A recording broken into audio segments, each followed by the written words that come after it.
Hello, everyone, and welcome to Snap Take. This is Glazer of Snap Judgments, and I spent my day outside of, the usual family stuff, making sure that I got some of the best off-meta Grand Arena decks. So if you've been playing all the best stuff and you want to have some fun while winning some games, these are the best decks from some of the best players. We'll have a second video with a lot of these decks, either first thing tomorrow or later today. I'll let you know as soon as I do. Let's get started with Thingina. This is Butt's deck, the great Butt of the top four of the first Golden Gauntlet fame. He's one of the best players in all of Marvel Snap, and he's created this list that I personally am absolutely crushing with in Grand Arena. I know this looks like a giant mess of cards, but no one knows what you're playing, and so as long as you're an early adopter of this, you're going to get an absolute ton of cubes. This one also works reasonably well on ladder, if you're wondering. It's like just a really strong deck. You can find Butt at twitch.tv/ButtSquad888. He streams all of 3 times ish ever, but he's great, and you should make sure you're following him. This deck needs Topaz and Madam Web. Iron Lad and Mr. Fantastic can be Shang-Chi or Cloak. All right, so Ghost Spider is your one-off mover. So you're using it generally for Vulture, but in a pinch you can use it for 2099, especially on turn 5 when you have 6 energy. Getting the right card destroyed, and very often things will be sitting alone in lanes, especially as Herbie decks have risen to prominence. If things are sitting alone in lanes, 2099 does an amazing job at killing them and winning you those lanes on the cheap. Madam Web is a repeated mover. We have 2 cards that we care about for Madam Web and Topaz. Our goal is to get Topaz in the right lane, Madam Web in the middle lane, and then throw Dagger and Vulture into the Topaz. And then that will be 2 moves from each card. Those 2 moves are an awful lot of power in the game. That is fundamentally used. Our third move from each card can just be Heimdall. Heimdall being that big mover that can also trigger 2099. And the trick here, fill up a lane for the Thing as a surprise fill. So a lane that's filled with the Thing with some extra movers, the Thing does play for about 20 power if you play it on turn 4. Generally speaking, you're going to play it on 5, so you're looking at 18 power. And 18 power destroy a card is really, really hard to beat for many an opponent, especially when that can be protected by Cosmo. Cosmo is obviously amazing protection. There is a lot of Shadow King right now because of the Herbie decks everywhere. There's a lot of Shang-Chi. And Cosmo gives us some free wins in those instances. Mr. Fantastic makes everything cheaper or stronger. That's just a good thing to have. Topaz, we talked about. Madam Web, we talked about. Iron Lad helps us get our combos. We want to see Madam Web. We want to see Topaz. We want to get our movers like Dagger and Vulture. Getting any of those from Iron Lad is obviously a very powerful and useful addition to the list. Sometimes it's sort of nothing, but if on turn 3 you have nothing much better to do, because turn 3 can be a little awkward, right? Like sometimes you don't have a mover for Vulture, and you don't really have Topaz yet. Iron Lad gives you a chance at seeing something powerful. Sarah gives you extra energy, it makes you sure you can do your combos, obviously very useful. The Thing is just huge. Again, we talked about the Thing in 2099 destroying cards, especially if you're not in the version. So like there's 2 sort of metas going around right now, right? I guess 3 even. There's the meta that's running a bunch of Herbie decks that are just trying to make a giant stupid Herbie. This deck beats the crap out of those thanks to 2099. There's the decks that are and if you don't know what I'm talking about, we'll look at one of those Herbie decks later in this video, so don't worry about it. There's the decks in the meta that are trying to clog you. This deck isn't as good into clog, but caveat, Cosmo can just straight up win you games there. Madam Web can straight up win you games there. So you don't have to like over worry about those. They're not amazing matchups, but they're not absolutely terrible matchups either.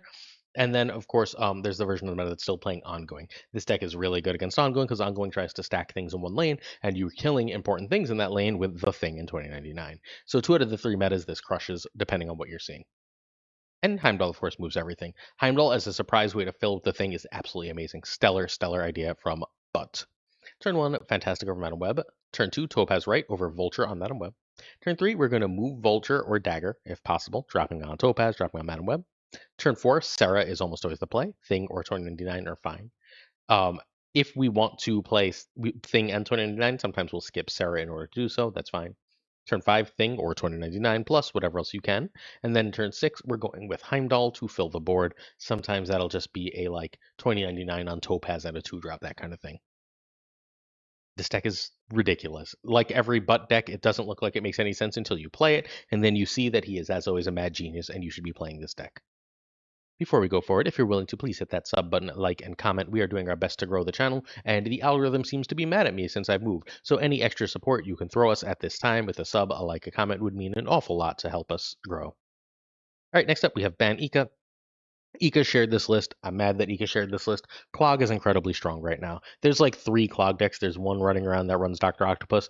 This is the first Clog list. You're going to see a bunch of Clog. If you see Debris, you're seeing a Clog list. You're going to run into Cannonball. Sometimes they're running a Nihilus and Sentry. Sometimes they're not. That seems to be really the swing spot. They mostly are running Alliance. They're mostly Herbie decks. They're disgustingly strong and really, really annoying. It might be a Killmonger meta relatively soon, literally just because of this, which is going to change up things a reasonable amount, but Clog is all over the place. Thanks so much, Ika. All right, so you can find Ika at twitch.tv/Ika_MTS. Go on there and be like, boo, Clog. This deck needs Kate Bishop, Merlin, Alliance. A Nihilus can be Hobgoblin. All right, it's also, just in case you're wondering, don't boo Ika. It's not his fault. He didn't choose not to ban Clog cards. Second Dinner knows damn well they could have chosen to ban this type of playstyle. All right, so we have Hood here. It gives us demons. Demons are very strong. The other thing the Hood does is it's a really great card to send over Viper or Nihilus to clog opponents. Titania is never an early play. You play her late with another clog card, whether that be Viper, whether that be one of Debris' Rocks, whether that be Green Goblin. And then that will take up the last 2 spots at a location. When you can do that, Cannonball fundamentally auto wins you the game. Now, because there is no real value in this game mode of retreating, I mean, like sometimes people are going to retreat when they're clogged, but you fundamentally auto won the game at that point, and winning is all that really matters in this mode. From there, we've got Herbie. Herbie is a nice, simple, powerful 2/3, gives us extra energy, gives us extra power. He's not amazing here. He is just here as a good stuff card. That extra energy is usually the best thing you can get from him in this particular deck. Kate gives us a Clog card, helps us move some stuff. Merlin is here because Merlin and Sentry are a pair now, nearly as much as Nihilus and Sentry. If you don't have a way to send that void over, Merlin gives you something to do with it. Same thing for if you manage to accidentally clog yourself with Hood or Goblin or something. Goblin and Debris are your big clog cards. Green Goblin clogs tall, Debris clogs wide. Viper helps send something over. Again, we're looking to ideally send over the Void or the Hood. Sentry is 9 power, Shung proof, while also helping you clog or giving you a 5-drop on the cheap. Once you have a clog, Cannonball auto wins the game. If your opponent thinks they can stop you, Alliance stops that noise. And then Nihilus is just amazing at making sure your opponent has to clog early or is just in trouble. Turn 1, Merlin or Kate. Turn 2, Goblin or Debris. If they've played a few cards, like if they played 2 cards, God forbid, on turn 1, go Debris. Generally speaking, I like to play Goblin first. Turn 3, we're going Sentry or Viper and Hood. Turn 4, a Nihilus or Clog cards. Turn 5, we're playing Alliance. We can also play a Nihilus if we've got other things going, if we had something else turn 4. In turn 6, we can still play Alliance, but generally speaking, want Cannonball plus Demons and stuff along those lines to win the game. One of the best decks in the mode. Cannonball can again auto win you a lane when Titania allows you an easy clog. Titania to easy clog a lane, and then once you've got that Titania to easy clog the lane, play a demon there on the last turn, get that spot back on your side, win the game. Make sure you play, by the way, Cannonball before you unclog them. Otherwise, the thing you're cannonballing over just goes to that Titania spot, and you probably lose there. Cool. This is Clog. I hate it, but it is great here. We are giving away a Mr. Fantastic this week. All you have to do is sub, like, and leave a comment. You can win a free Mr. Fantastic. Next up, we have Unfit Parrot. Unfit Parrot is a great player, one of the most underrated off-meta builders. You need to check out his YouTube and his Twitch. Genuinely, who would have thought to run Thanos ongoing here? I sure didn't. But with Dr. Doom, it makes a lot of sense because any game with Thanos and Onslaught or Spectrum and Onslaught or Spectrum and Thanos are just crazy, crazy power. You can find Parrot at twitch.tv/unfitparrot. We need Moonstone, Carter, and Thanos for this. Goliath or Sam can be Dazzler.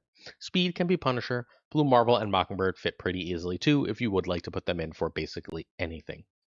All right, so Goliath is here. You run a ton of ongoing cards. Goliath just gets huge. Sam gives you 2 ongoing cards and can also help you get cards right behind Captain Carter. Also buffing Captain America, really, really good here. Captain Carter is completely amazing with Moonstone. Getting Moonstone with either Captain Carter, Goliath, Captain America, or Speed is often a lane win, especially if you manage to drop Onslaught on top of them. These cards being buffed by Spectrum is obviously also huge.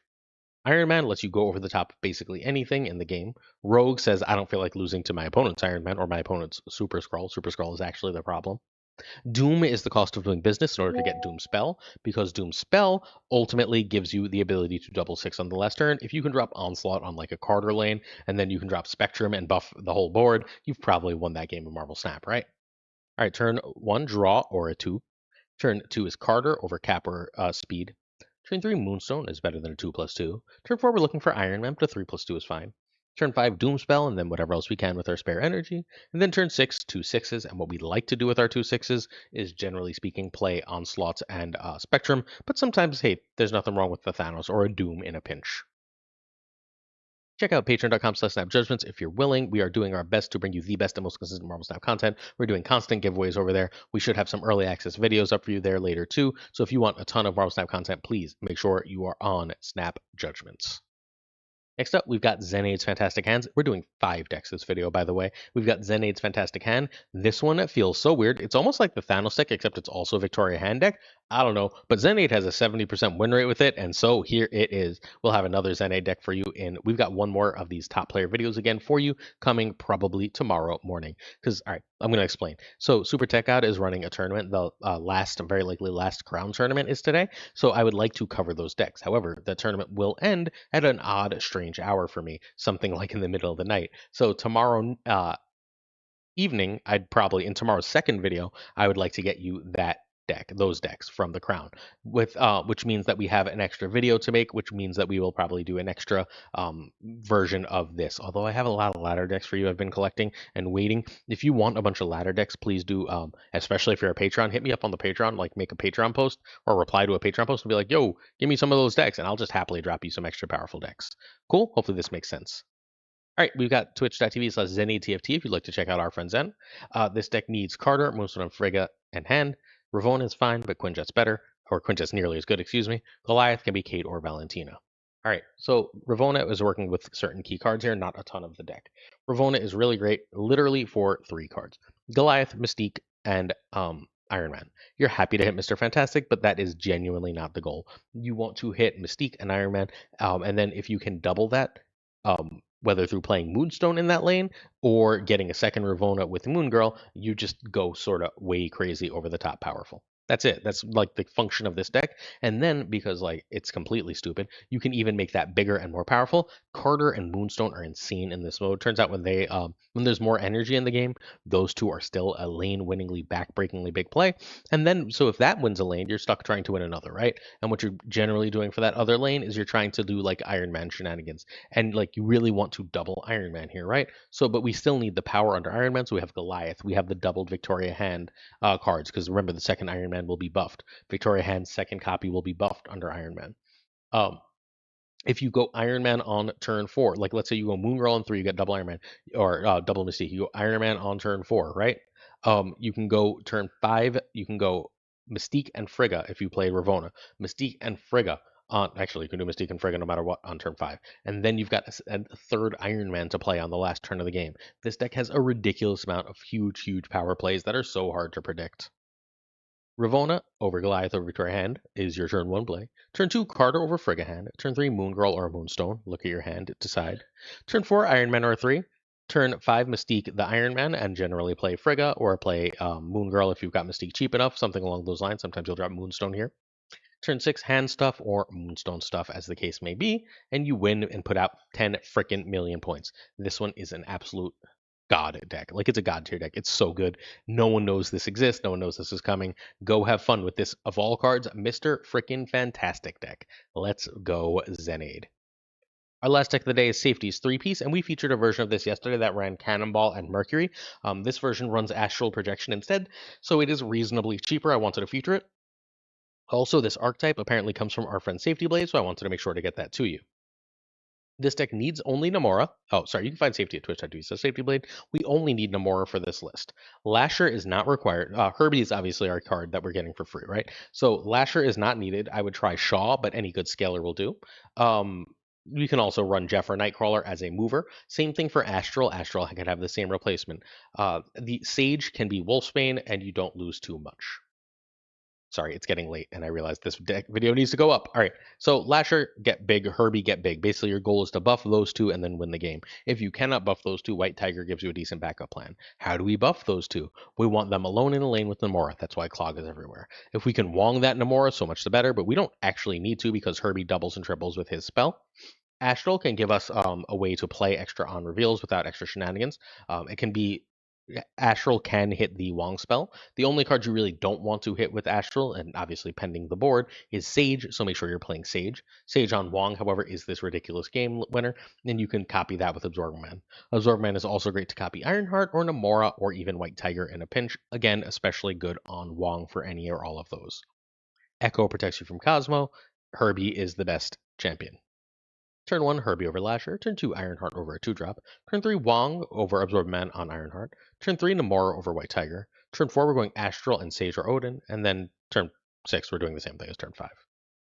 That's it. Check out Safety's 3-piece suit, baby. It's a great deck. My season pass question is really simple. Do you think this game mode should be permanent? Should they have like 8 champions a week, all pre-built decks, and then the 8 champions just rotate as this alternate game mode? What do you think? Also, please check out a stream at twitch.tv/PulseGlazer. Not sure when I'll be live, but I should be live within the next 24 hours.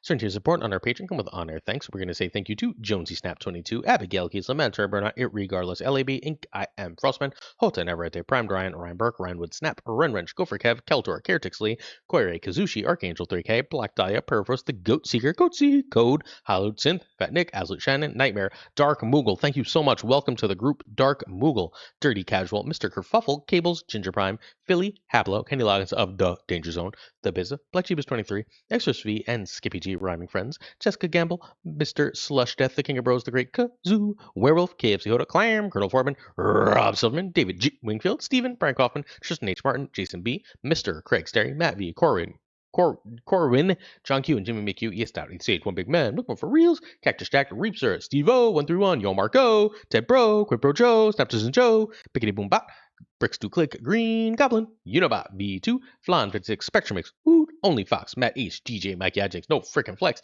Nick the Greek Geek, Toxic Soul King, Zodric 74, King of Canada, JJ, Den Man Falcon, Fopthor Newman, Two Ties, The Great Lord as the Pregnant Tucker, and of course, Gunny T. The T stands for I'll see you soon. The videos are coming live between 8 and 9 from now on. It will no longer be guaranteed 8 given the time zone difference, but they're still coming every morning. Don't miss them. Stay here every day. Peace.